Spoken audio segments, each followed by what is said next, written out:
This is a No Surf Music, Burning River Fireside Chat with guest Alice Wallace. I'm your host, Jason D. Dieselhammer. For the best in Americana, alt country, indie rock, and more, point your browser to nosurfmusic.com.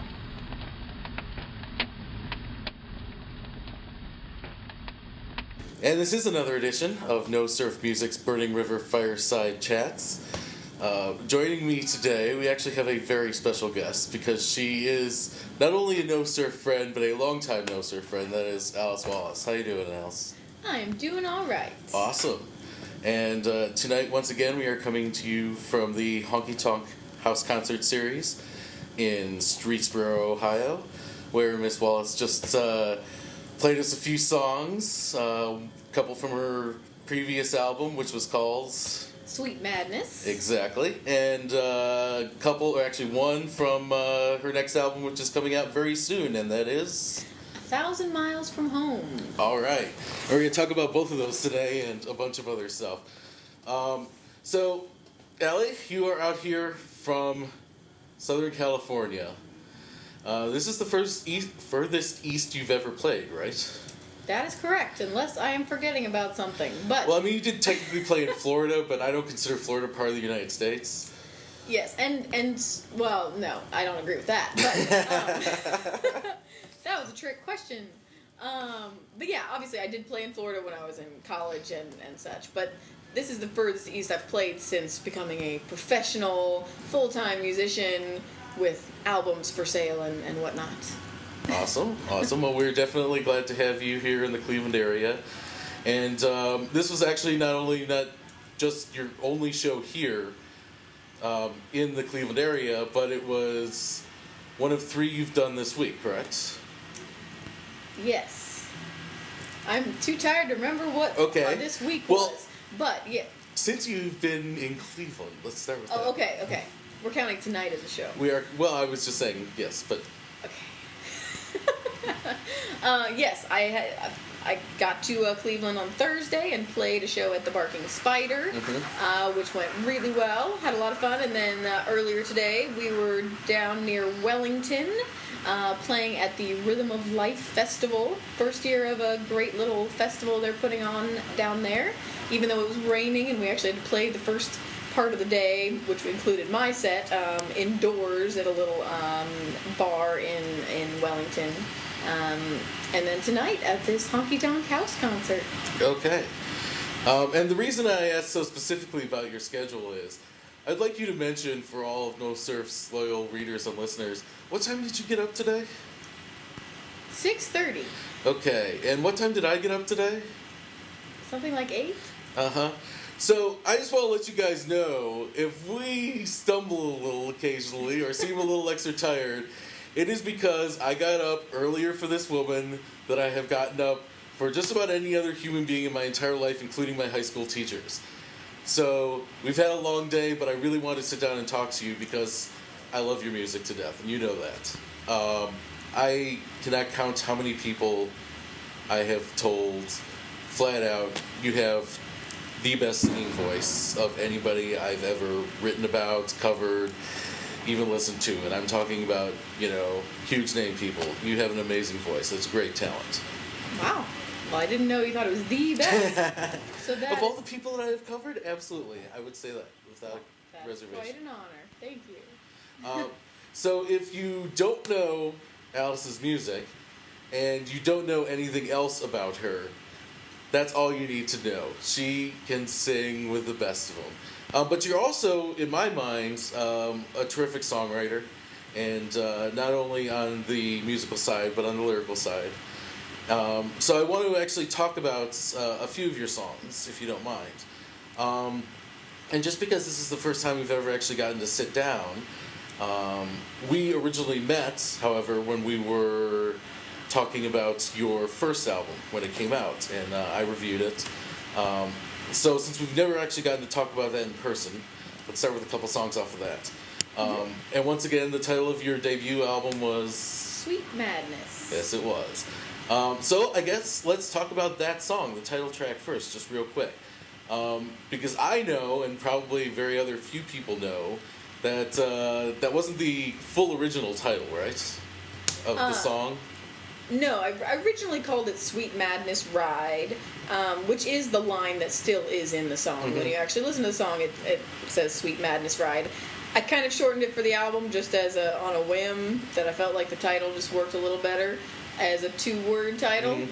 Completely subjective to my own, just trying to edit things when we put the album out. But Okay, well, tell everybody then, what is the Sweet Madness or the Sweet Madness Ride? What did that represent to you?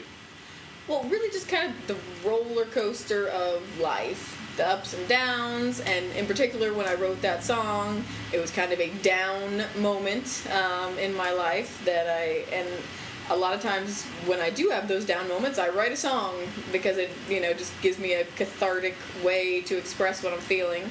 And so that is one of those songs, just talking about how crazy and sweet and mad and everything life can be. Okay.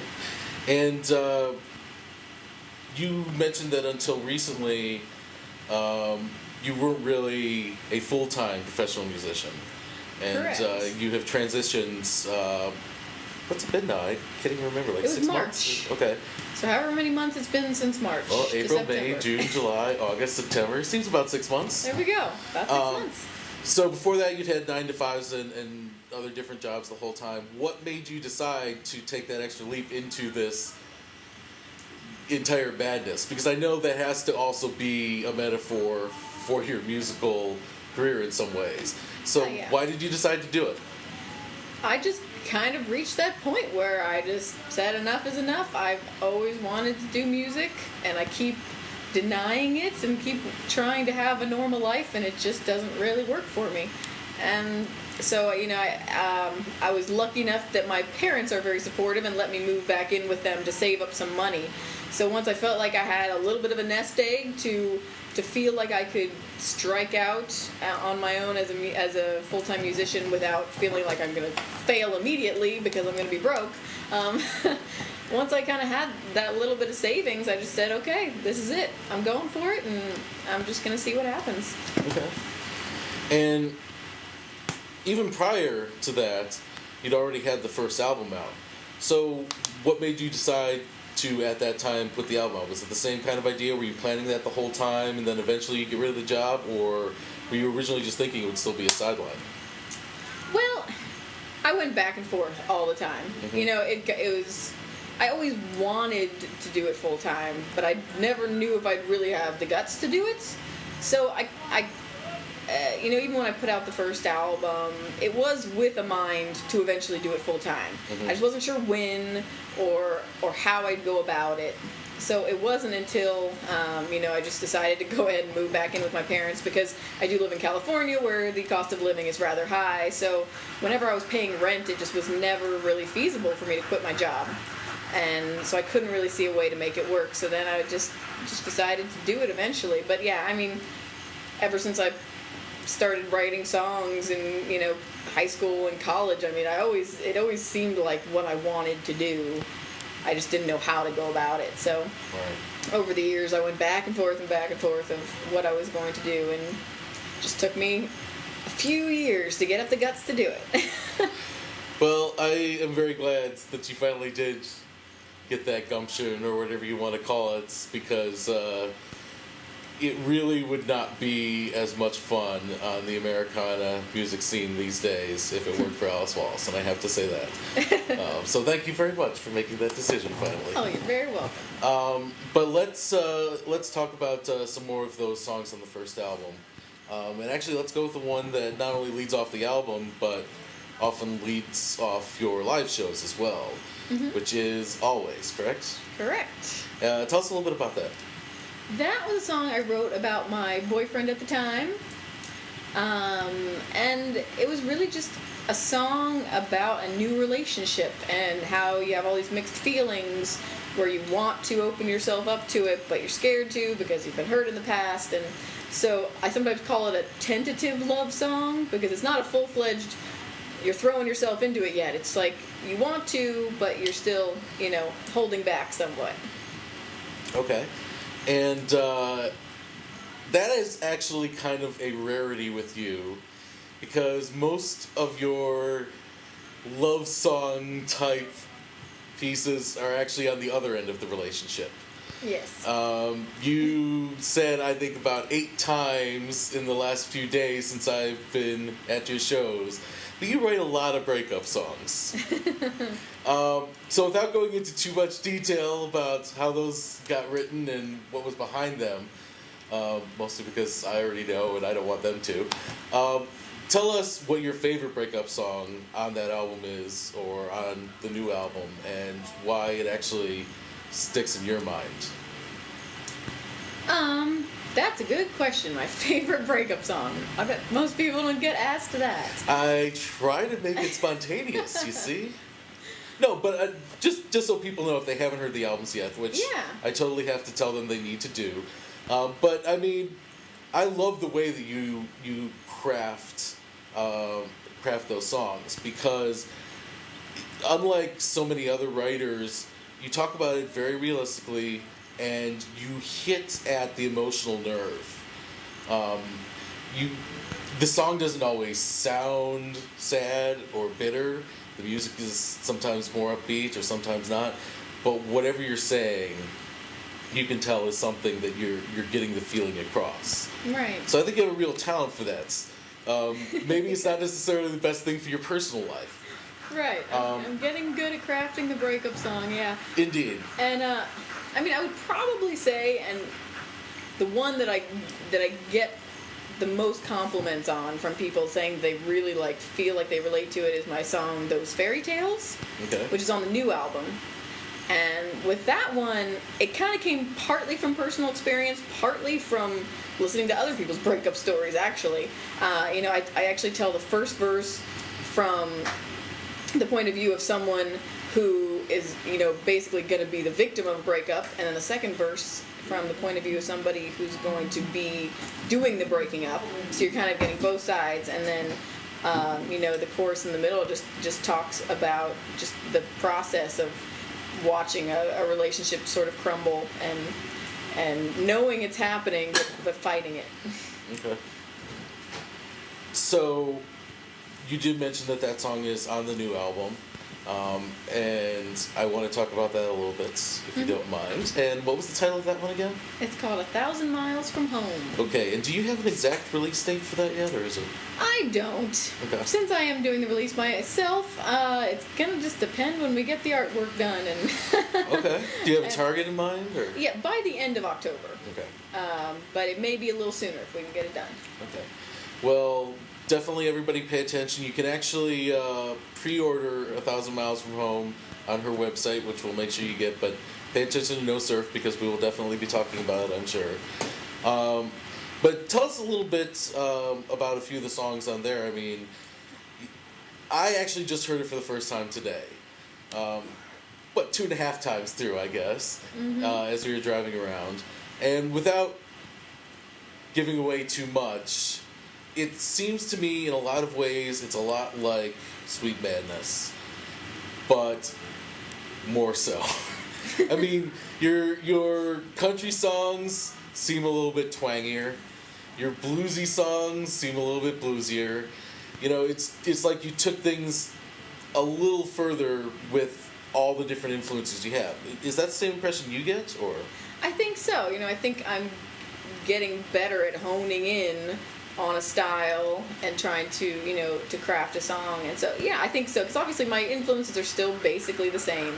But, I've just gotten deeper into them and really tried to work on my songwriting in the last couple of years. And cause when I finished Sweet Madness, I was really proud of it, but I also came out of it feeling like I could do better. Mm-hmm. So I kind of had that in mind. Every song that I wrote, I had kind of a higher standard in my head for how I wanted the song to be. So I ended up throwing away a lot more songs these past couple of years than I normally would have, because I really wanted them to be, the best thing I could put out. Okay. And you went with a different producer this time around, correct? Mm-hmm. How did that influence the way the album eventually turned out?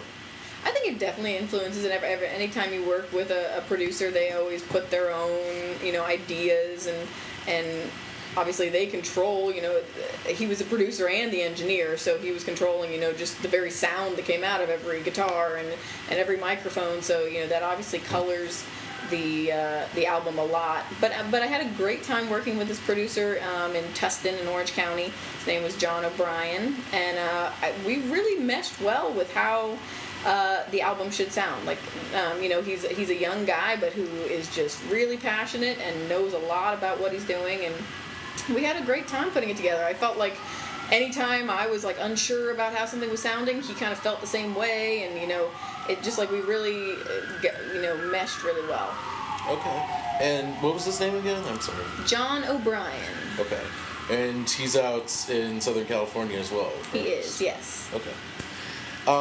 And you also added some new instrumentation on this album. Your last album was a full band album. Mm-hmm. But what was new on this one that you didn't have on Sweet Madness? Well, this time I got a friend of mine named Jeremy Long to sit in with the core group of musicians that I've been playing with, who are all very talented. And Jeremy added some piano, and he added some organ, also some accordion. And the big one that I was really thrilled about is he plays pedal steel also. So it really, that in itself, I think, helped to make, my twangy songs sound twangier, and, to have that authentic, pedal steel sound. So he really made it sound great. Cool. And not just that edition, but there's also one other addition to the musical family that you didn't mention. Oh, my playing? Yours, oh, yes. Yes. I now play the ukulele as well. Indeed. So we do have one ukulele song on the new album, which is a lot of fun. And actually, let's talk about that song. Uh-huh. What was the title of that one? It's called Oh So Sweet. Okay. I have told you a number of times that is actually my favorite song that I've ever heard from you. And like I said, that's saying a lot because I like a lot of your songs. And it is one of the simplest songs that you've ever written. Mm-hmm. But I think you struck at what that song was about in such a simple way. I mean, tell us the story about how you actually wrote it, because I think it's very endearing, and then I'll get to my finer points about the song itself. So. Well, yeah, and now I tell this at shows all the time because it's somewhat of a funny story that I was basically sitting in my car outside the laundromat waiting for my clothes to dry, and I had brought along my ukulele because I had just gotten it recently as a present, and I thought, hey, I'll take it along. It's small and compact, and I can take it with me to just play while I, wait for my laundry to be done. And the laundromat by my house is not the nicest laundromat ever. So a lot of times I end up sitting in my car because I don't want to talk to the people who are in the laundromat. So I just sat in my car and was plunking away, and this little song started to take shape. And there you had it. And right? That's pretty much it. And I remember this quite well because you pretty much went home and sat down in front of your laptop and did a little version, like, pretty much right then, right? Didn't you? On that one? So. It might have been the next day. Okay. I can't recall, but it was very shortly after, that I just was like, hey, this is a cute song. I want to put it on the internet. Exactly. And then you sent me just a random demo version of it a while ago, too, with pretty much the same, just you singing it with the ukulele thing going on. And, I mean, I've played that little demo dozens of times. I adore it. But this time on the album, once again, you went for a fuller song, as makes sense when you have the opportunity to do it. And a couple of the new instruments that you mentioned were on there, and some guitar work by your regular group of guys, and some drums as well, and all that. So why did you choose to build on that in the way that you did? I just feel like it has a better impact. When I do that song live at shows, people just love it. It's it's just an upbeat little song, which, considering how many breakup songs I have, to throw in kind of a light-hearted, upbeat, ukulele song is one of the reasons why I love it so much. Just because I remember you writing it, I'm like, finally she can write a happy song. At least it's a good night for that reason, right? Yeah. But I didn't mean to interrupt you, but it's so true. No, exactly. And so it's just a great little upbeat song, and when you add the band into it, it just makes it even more kind of danceable, and people just seem to kind of rock out to my little ukulele song. Awesome. So, yeah. So that remind me the instrumentation on that one. We were talking about in the car. I really dig the guitar on that one. Correct? Yeah, Tom Bremer on acoustic guitar, and then my normal players Neil Patton on upright bass and Evan Maloney on drums. Both of them just moved to Boston though, and I'm a little upset about that. And I'm hoping they'll move back. And then Jeremy was on it again on piano and accordion. I think that might be it. I don't think he put any organ on that one. So, yeah, and then we've got little percussion things going on too and stuff, just to kind of make it a full little rockin' song. And I do have to say, actually, I think the piano and the accordion action on that works really well as well, because it is a light, happy thing, and those instruments play into that so well. So yeah, I definitely thought it was cool. But let's talk about a couple others while we have time. 1,000 Miles from Home is the title of the album, and also, is it the lead-off track? It is not. It's not, okay. So, but it is, yes, the title track. Okay. But yeah, I didn't put it right on the lead off. I went back and forth on that sequence so many times, but I felt like it sat a little better, a little further down in the album. But yeah, that's the last song that I wrote for the album. I wrote it like the week we were going into the studio. I just wanted like one more song that really just kind of summed everything up.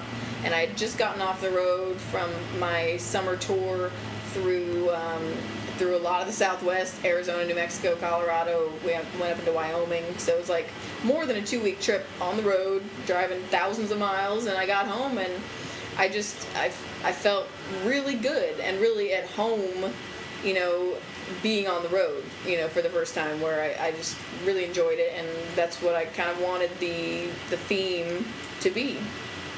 Okay. And it's not really the first road sort of story that you've told in music, right? No, definitely not. I've got another song that I keep saying I wrote before I actually ever went on the road, but I was just excited about doing it. So yeah, I wrote a song before I did my very first tour with the band, and that'll be on the album too. That one's called Long Road. Okay. Yeah.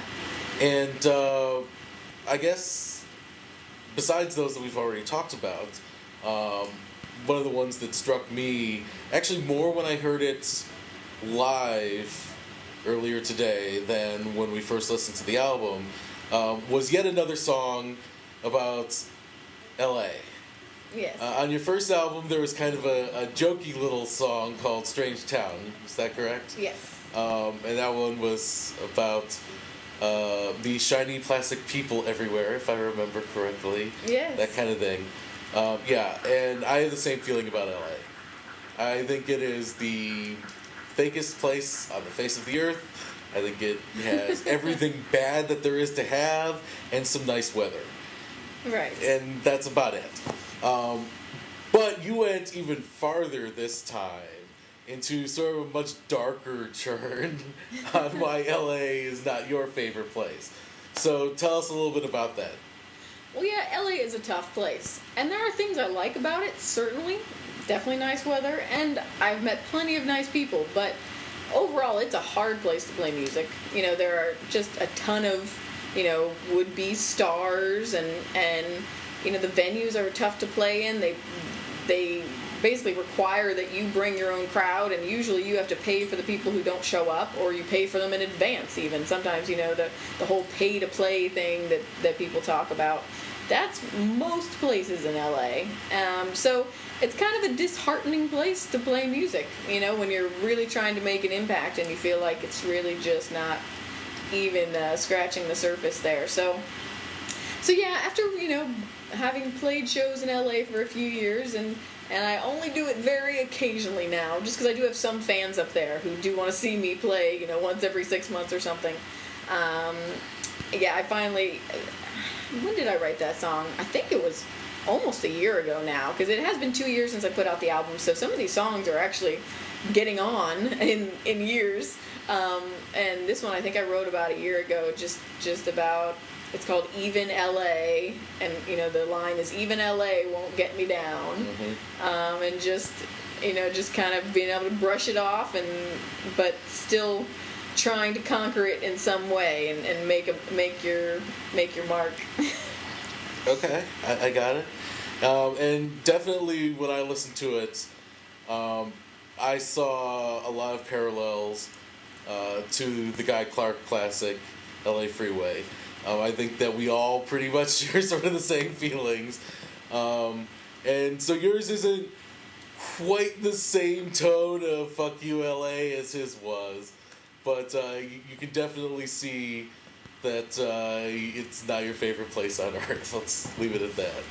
Yeah, it's really just about, that LA is all about appearances, and that everyone thinks of Hollywood as this glamorous place, whereas actually it's a really dirty street, with with homeless people sitting around. I mean, it's like any other city, but somehow we elevate Hollywood to be this glitzy, glamorous place, and it really isn't. It's just a lot of people who are themselves trying to be glamorous and glitzy. There you go. Well, I guess why don't you pick the next song that we talk about, because you actually know the album quite a lot better than I do. What's another one of your favorites on the upcoming album? That's a good question. Probably one of my favorites in terms of production and how it sounds, like as far as just listening to one of the songs on the album and I just love it, is a song called A Waltz that I wrote, that is a waltz, and I called it a waltz. She's very creative in that respect on this one. Very creative. And there's just something about that song, like the instrumentation we put on it, and because I do have a couple 6/8 songs, which are kind of, the 3 feel also, but it's the only waltz on the album, and I feel like just the kind of the way it bounces, the way a waltz does, and then we did put some accordion on the chorus too, and some great harmonies by Tom Bremer, my guitar player, that sound really great, and yeah, I feel like, and it's got a nice little sing-along, la-di-da kind of chorus that I'm still working on crowds to get them to sing along. I'm sure once everybody has the album in their hand, they'll be singing right along. They'll know the words. There you go. Well, you were actually successful the other night at the Barking Spider. I think that was the first time you really gave it a shot, right? It was. I've been meaning to, and I felt like when I was at the Barking Spider, I knew a lot of the people in the audience, and a lot of them are like theater people who love to sing. So I'm like, okay, if I'm going to get a crowd to sing, it's gonna be this one. So with a little coaxing, we got them to sing along on the chorus, and I thought it sounded really good. Okay.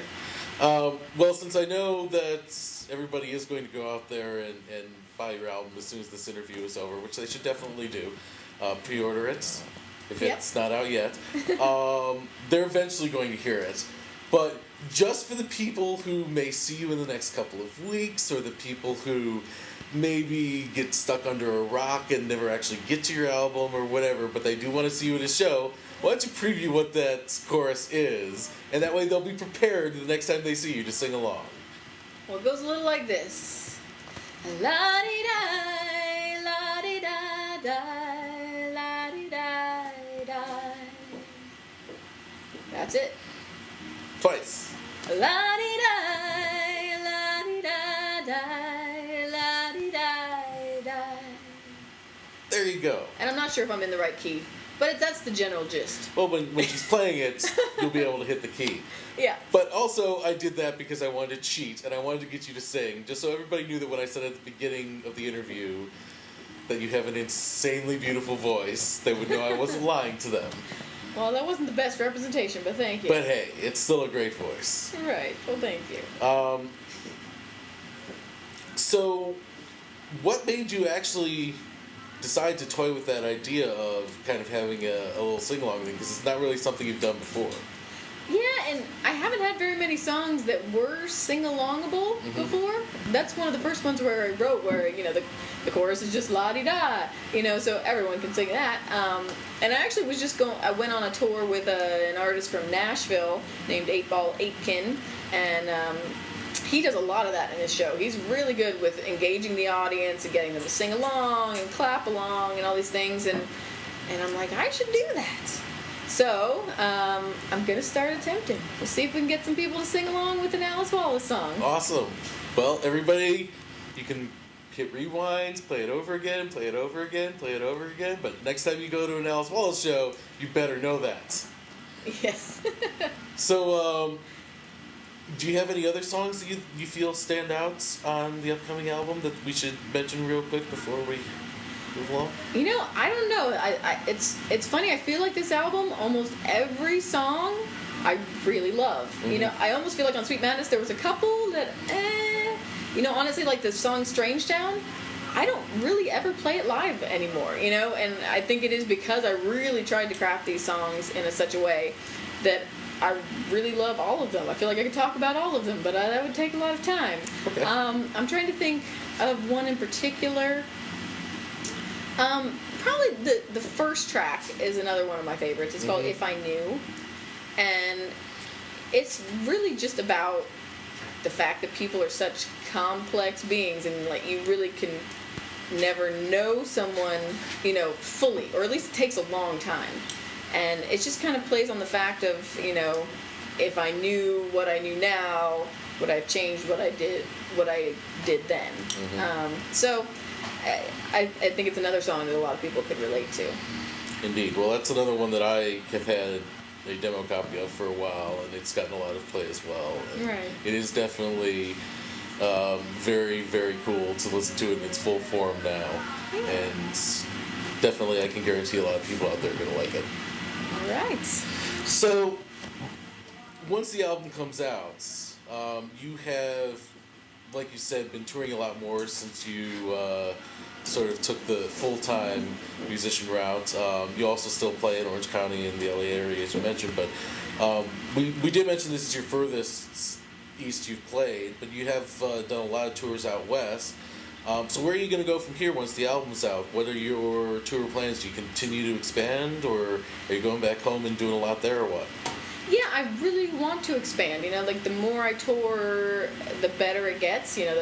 I do everything myself, so it's kind of a learning process and of just, learning how to book things better, learning how to plan your logistics better, learning how to send, better press releases and promote it. And I feel like I'm, learning slowly but surely how to do it better. And so I feel like it's more effective for getting my music out there, because when you play locally, there's only so many local shows you can play and get the same people to come out and see you all the time. Certainly there's always a new fan base to be made, in your hometown, but there's a lot more people around the country that you can be reaching out to. So yeah, I'm definitely going to be doing more touring, either, solo. I may be able to get my guitarist to come along with me, kind of working that out. It's a little harder being, a girl touring by herself with no real management, but I'm finding ways to make it work. I'm definitely planning to go back to Florida early next year to my home state and finally do some shows. I haven't done that since I left about 5 years ago. Probably going to get over to the Dallas area. Going to be going through the Southwest again, like Arizona, New Mexico, to promote the new album. And definitely next year, going to be trying to hit the festival circuit during the summer a lot. This will be my first summer where I've had, enough time to try to plan and get into some festivals and hopefully just be on the road a lot. Very cool. And was this actually your first time playing at a house concert tonight? No. Or have you done others in the past? I've done one. I did one with 8 Ball, the artist I mentioned from Nashville. We did one up in the Bay Area in California just in August. And I'm trying to recall if I've done others in the past. I may be blanking. But yeah, this was really nice to come here. House concerts are just one of the best possible places you can play, where you're not fighting with a bar or, the espresso machine at a coffee shop or something, where it's just a room full of people who are there to hear music. So, do you think that might be somewhere you want to expand into, is doing some more house concert shows now that you've got more time to do them? Oh, definitely. That'll be first on my list of places to apply. I think, like anything else, it takes some experience before you get calls back from house concerts. You have to get a few under your belt before people will start, returning your emails. But yeah, that's definitely on my plans to do a lot of research to try to do a lot more house concerts. Cool. So she might not only be coming to your town, but sometime in the near future, Alice Wallace may appear in your own living room. There you go. So keep that in mind. She wants to get to as many as she can, I'm sure, because you're right. it's a great place for people to hear new music and to actually pay attention to it, and that's why a lot of people like going to them. And for the artists, you probably can't beat having people who do want to listen to you, like you said. So, absolutely, very cool. So I know that the album hasn't even come out yet. right. But do you feel like, not just instrumentally and writing, that you said it was better than the last one, I guess is what I'm getting at. Yeah. To some degree, I agree with that as well. But where do you see yourself expanding next? I guess is what I'm looking for. Like, what's your dream for the next album a year or two down the road? Where do you want to go?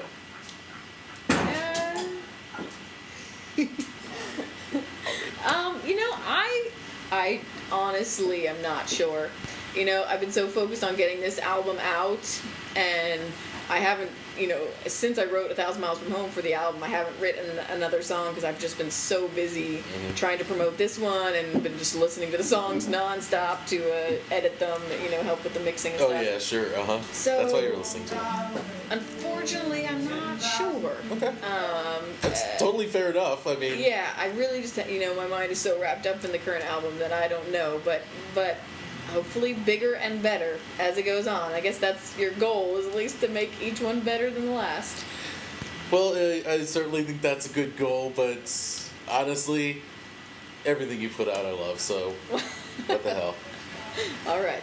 So, I now want to go back, if you don't mind, to your first album, but to the last song. And I actually purposely formatted this entire thing pretty much like you do your concerts. We started off with Always, and now I want you to tell us the song that closes virtually every single Alice Wallace show. I don't know what you're talking about. I don't either. I told you, I'm so tired.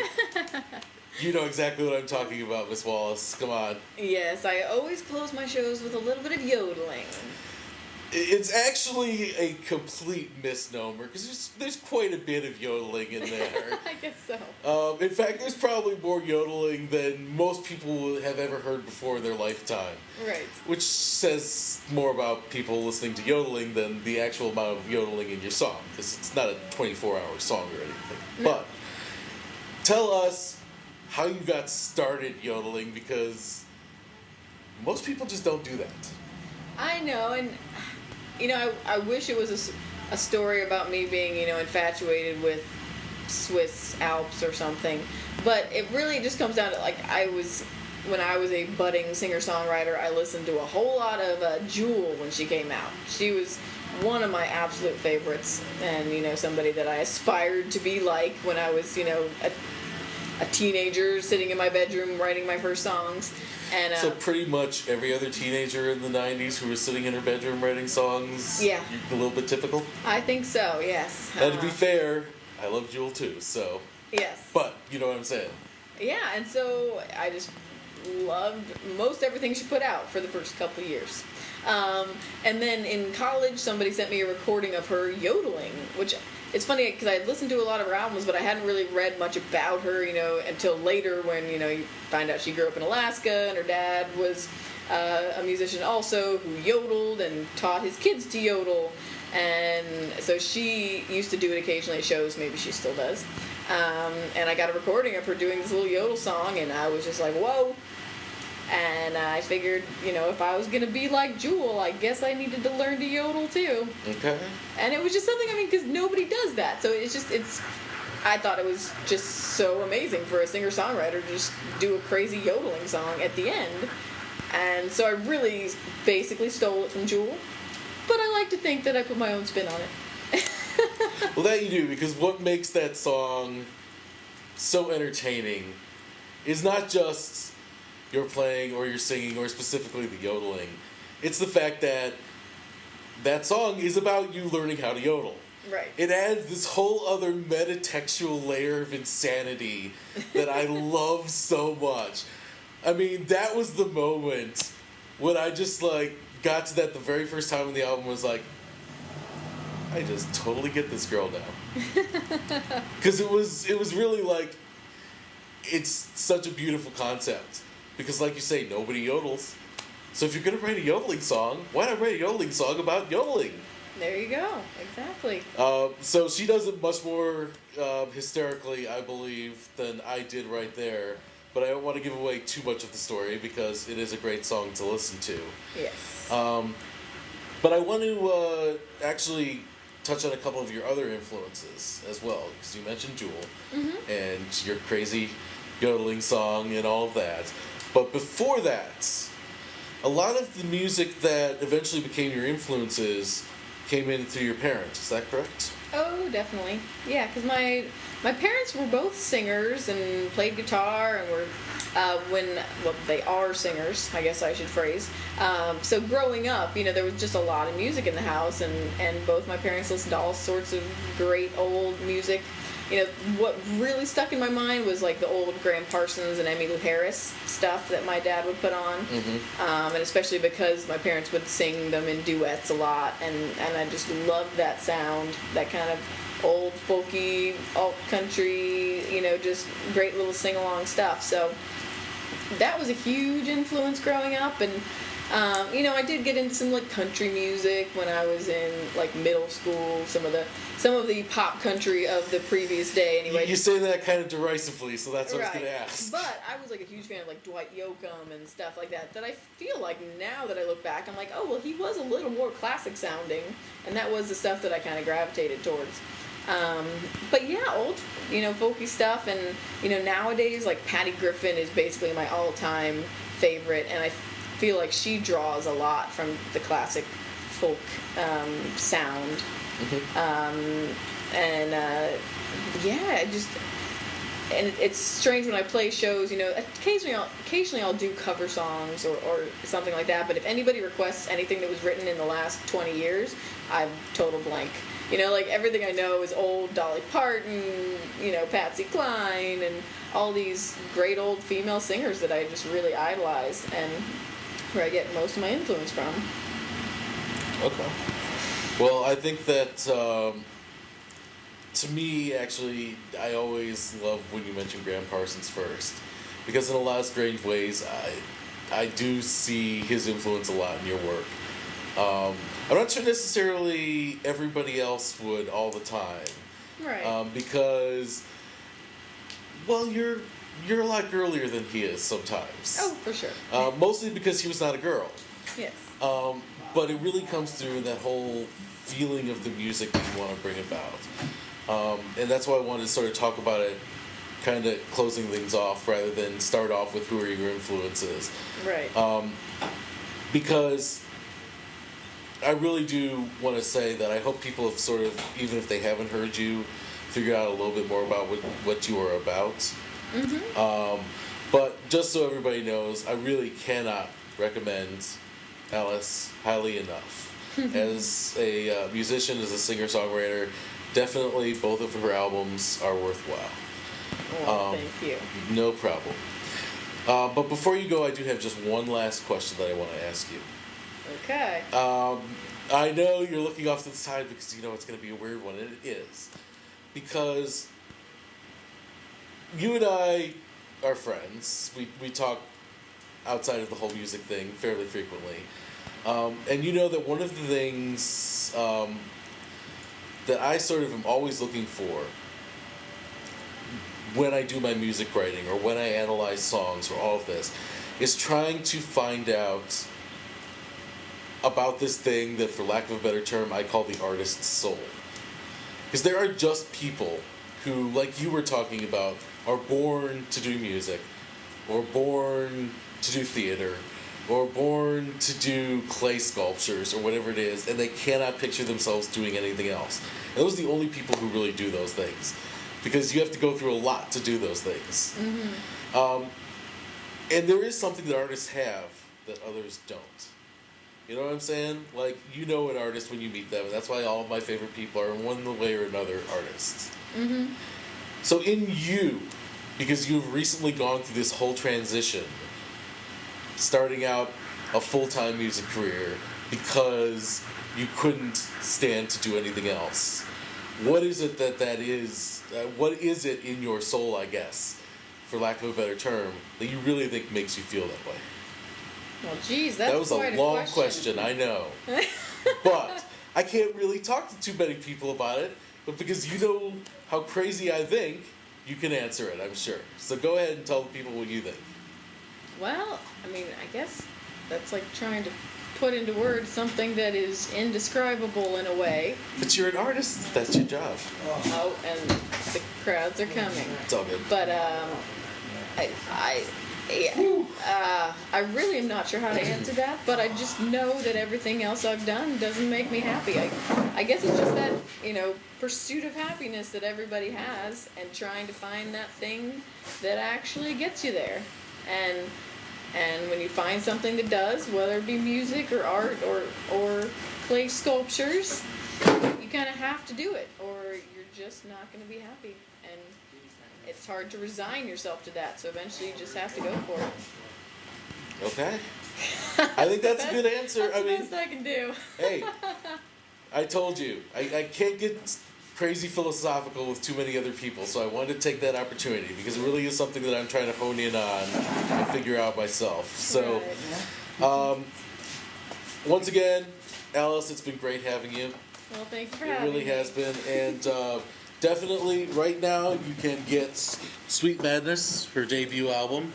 And if you're very ambitious, which you certainly should be, and you go to AliceWallaceMusic.com, you can pre-order the new album, which is 1,000 Miles from Home. And like I said, you want to pre-order it right now. So AliceWallaceMusic.com. Thank you again for being here. It has been great talking to you. This has been another edition of No Surf Music's Burning River Fireside Chats. This is your host, Jason D. Diesel Hammond, and I'm going to sneak in and see if we can catch the last little bit of this set. So, all right. Thank you very much again, Alice. Thank you.